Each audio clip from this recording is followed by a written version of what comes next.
Millions of dollars have been expended over the last 50 years in an effort to string together wildlife refuges along the lower Rio Grande River.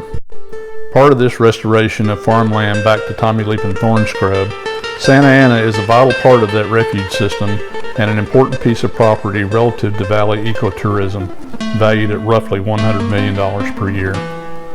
The proposed wall or fence will result in the destruction of habitat for a patrollable buffer zone, which will include lights at night. It will effectively cut off most of the refuge from the visitor center, which is on the north side of the flood control levee. There will be a gate on the road entering the refuge, but the Border Patrol has made no commitment to keep it open. In the case of the Hidalgo Pump House trails in Hidalgo, Texas, the trails are no longer accessible after the installation and locking of the same kind of gate.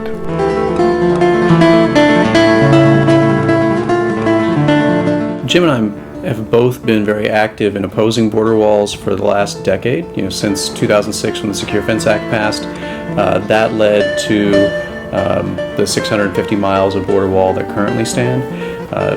About 54 miles of those walls exist in the Rio Grande Valley. Some of those walls are what are called levee border walls, where they took the existing flood control levee, carved it away, put in a concrete slab. The others that are currently in Cameron County are bollard walls, so those are basically steel posts that are on the north side of the levee. In both cases, they're placed so that they're out of the floodplain, so that they don't violate the treaty or cause flooding impacts. During times of drought, the river is the only source of water, so wildlife try and get to the river. That can't happen. Wildlife cannot disperse outside the levee when you have either type of wall. But particularly the levee wall.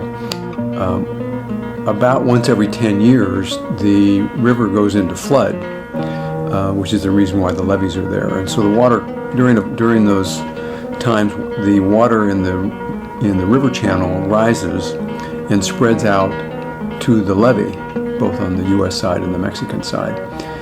When that happens, wildlife can't get out.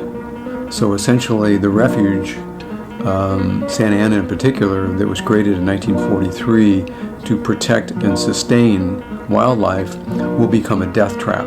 So I think one of the things that's important to be conscious of with the walls that have been built and the walls that would be built is Congress gave the Secretary of Homeland Security the power to waive all laws to build border walls.